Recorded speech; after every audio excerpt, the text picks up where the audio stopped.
Kisah awal penciptaan bangsa jin di muka bumi ini, nenek moyang bangsa jin sebelum Nabi Adam diciptakan. Sebagaimana kita ketahui, manusia berasal dari satu garis keturunan yang sama, yaitu Nabi Adam alaihissalam dan pasangannya Siti Hawa, sehingga beranak pinak dan menghasilkan keturunan-keturunan yang sangat banyak dan menyebar ke seluruh penjuru dunia ini dan terbagi dalam banyak suku dan ras manusia. Lalu bagaimana dengan bangsa jin yang hidup berdampingan dengan kita? Apakah mereka juga berasal dari satu keturunan yang sama seperti manusia? Tetap tonton video ini hingga akhir agar kalian tidak sesat.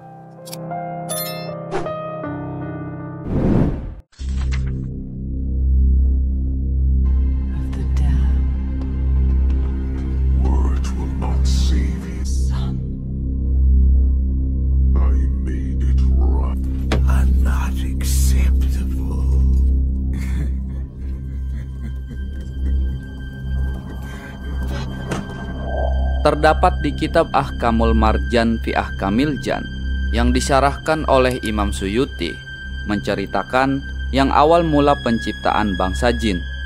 Kakek moyang manusia yang kita ketahui adalah Nabi Adam alaihissalam, sedangkan kakek moyang jin adalah Sumia. Sebagaimana sabda Nabi Muhammad SAW, jin diciptakan dari kobaran api yang menyala-nyala, sedangkan malaikat diciptakan dari cahaya, dan manusia diciptakan dari tanah. Di dalam kitab ini dikisahkan bahwa 2000 tahun sebelum Nabi Adam diciptakan Allah, terlebih dahulu menciptakan jin. Makanya Allah Subhanahu wa Ta'ala berfirman di Al-Quran, "Tidaklah aku ciptakan jin dan manusia kecuali untuk menyembah aku." Nah, di sana disebut nama jin terlebih dahulu, kemudian baru manusia. Tandanya ada makhluk yang diciptakan Allah sebelum manusia pertama diciptakan. Kemudian disebutkan dalam kitab itu, jin yang pertama diciptakan bernama Sumia, yang tinggal dan hidup di bumi kita ini. Kemudian setelah diciptakan, Sumia ini memohon beberapa permintaan kepada Allah Subhanahu wa Ta'ala. Yang pertama, Sumia ini meminta agar bisa melihat segala sesuatunya di muka bumi ini, namun tidak dapat dilihat. Maksudnya di sini adalah jin itu dapat melihat manusia, namun sebaliknya manusia tidak melihat keberadaan jin. Kemudian Allah Subhanahu wa Ta'ala menerima permintaan Sumia ini. Nah, dari sinilah sejarah awal mulanya manusia tidak bisa melihat bangsa jin.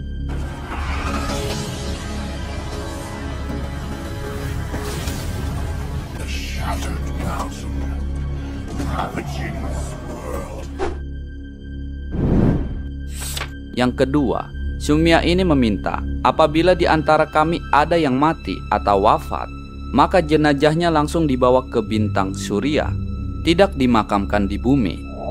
Sahabat keramat wali, jadi ada satu kisah di sini.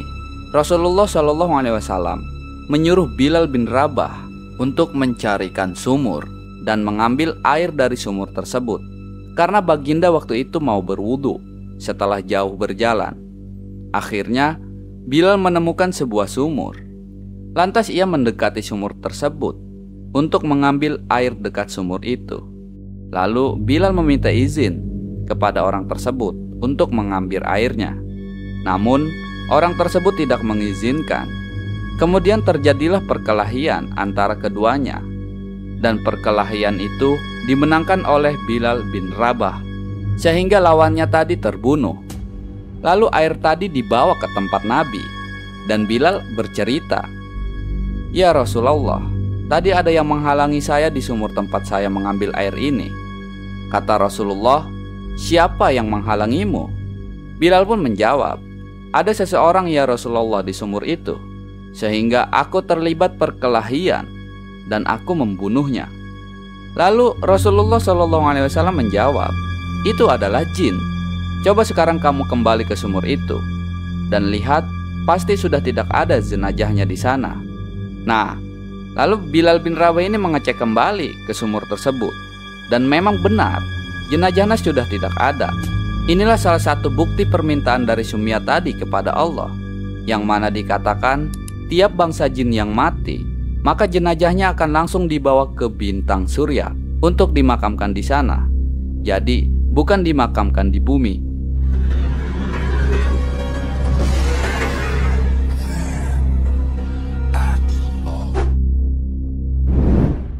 Sumia ini meminta agar awet muda. Tatkala bangsa jin menjadi tua, maka ia tubuhnya menjadi muda kembali. Makanya usia dari bangsa jin ini sangatlah panjang, jauh lebih panjang dari manusia. Bisa mencapai ratusan tahun hingga ribuan tahun.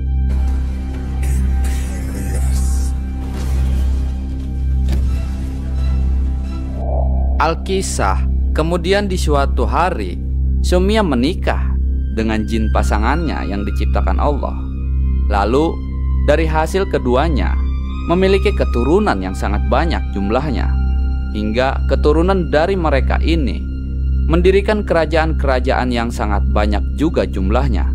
Kemudian setelah terdapat banyak kerajaan-kerajaan jin di muka bumi ini, akhirnya mereka saling berperang untuk memperebutkan daerah kekuasaan dan saling menumpahkan darah, saling membunuh satu sama lainnya. Setelah itu, Allah Subhanahu wa Ta'ala memerintahkan para malaikat untuk turun ke bumi dan memusnahkan jin yang berperang ini. Akhirnya, terjadilah peperangan besar antara bangsa jin dan para malaikat, sehingga dari hasil peperangan tersebut dimenangkan oleh para malaikat-malaikat, dan jin-jin yang tersisa dari peperangan lari ke pulau-pulau yang jauh. Ada ulama sebagian yang meriwayatkan bahwa sisa-sisa jin tersebut kebanyakan lari ke Pulau Sokotra yang telah kita bahas sebelumnya. Jadi Pulau Sokotra itu kan masih menjadi misteri itu, tempat dibelenggunya Dajjal. Wallahu a'lam. Dari peperangan itu banyak sekali dari bangsa jin yang terbunuh.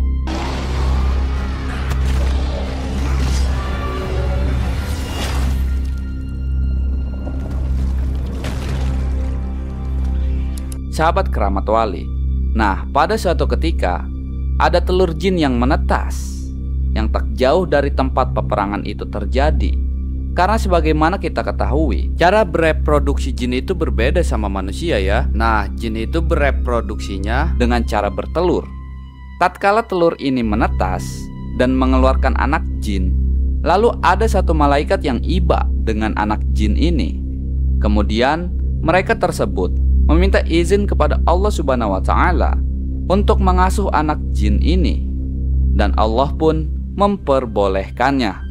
Lalu anak jin ini dibawa oleh malaikat ke dunia malaikat dan diasuh, kemudian dididik dengan malaikat-malaikat yang hebat di sana. Salah satunya adalah malaikat Jibril mendidik anak jin ini, hingga pada suatu ketika si anak jin ini tumbuh menjadi jin yang berilmu dan sangat soleh, dan menjadi pemimpin ahli ibadah kala itu di kalangan mereka. Sahabat keramat wali, pada suatu hari Allah menciptakan Nabi Adam alaihi salam dari tanah. Lalu Allah memerintahkan kepada seluruh malaikat dan jin tadi untuk sujud kepada Nabi Adam alaihi salam. Seluruh malaikat pun sujud kepada Nabi Adam. Namun jin tidak mau sujud kepada Adam alaihi salam. Kemudian Allah bertanya, "Apa yang menghalangi kamu untuk sujud di saat aku perintahkan kepadamu?" Kemudian si jin ini menjawab, "Saya lebih baik daripada Adam yang engkau ciptakan. Aku dari api dan dia dari tanah." Sahabat keramat wali, sehingga pada saat itu juga Allah Subhanahu wa Ta'ala mencabut semua gelar-gelar kesolehan yang dimiliki jin ini karena memiliki sifat sombong tadi. Kemudian merubah namanya yang tadinya Azazil menjadi iblis, yang kita ketahui sampai sekarang ini. Ini adalah kisah tentang Sumia, versinya Imam Suyuti. Menurut kalian, versi manakah yang lebih menarik? Demikianlah pembahasan kali ini tentang Sumia, nenek moyang bangsa jin. Kita ketemu lagi di kisah-kisah Islami selanjutnya. Wallahu a'lamu bishawab. Shall pour forth from the shattered mountain.